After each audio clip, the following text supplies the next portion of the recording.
padayon subong ang mga tinion ang kasadyahan sa Kabanwahanan 2024 opening salvo. Pasado alas 3 kay na ginumpisahan ang programa nga ginsundan sa opisyal nga deklarasyon sa pagbukas ng kahiwatan.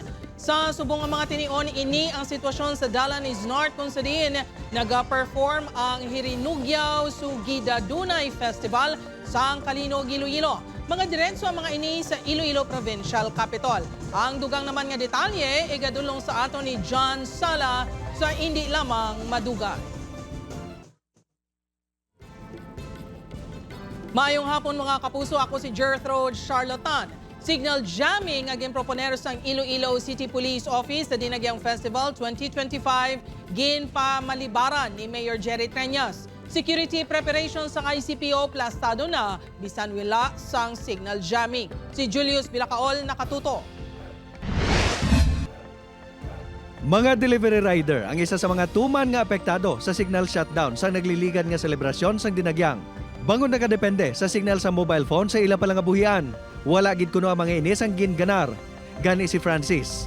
Ginkalipay sa nahibaluan nga ginpamalibaran ni Mayor Jerry Treñas ang signal jamming nga ginduso sang Iloilo City Police Office sa Dinagyang Festival 2025. Mas maayos na rin kay bisan Dinagyang makabiyahe kami gapon nga mga rider kay kung wala signal wala kami income. Suno sa spokesperson sa alkalde, ginabi-abi man sini ang proposal apang bangod sa kakulang sa teknolohiya para mapasiguro nga sa ginpili lang ang mga lugar ipatuman ang jamming. Nagakabalaka ini nga masulit ang natabo sa nagliligan nga tuig nga nadulaan sa signal tubtob sa kabanwahanan sa palibot sang syudad pati na sa Guimaras. Ang NTC or ang National Telecommunication Commission does not possess some specific pasasubong na device or any technical capabilities sa gina-request ng ICPO. Ang desisyon sang alkalde ang ginarespeto naman sang ICPO.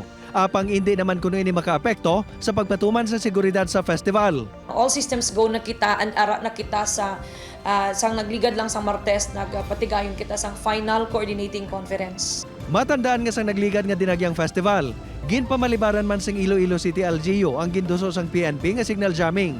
Samtang umpisa subong adlaw, naka-alerto man ang Philippine Coast Guard bilang pagpanghanda sa Dinagyang Festival. Hugot nga maritime security ang ginapatuman sa mga pantalan, partikular na sa Dumangas Port kag Fast Craft Terminal sa syudad. 283 ka personal ang i-deploy sang PCG sa tiyon sang kapistahan. Nakahanda na ang floating assets sang ahensya. Upod kay Hans Desierto, Julius Bilacaol. 1. Western Visayas.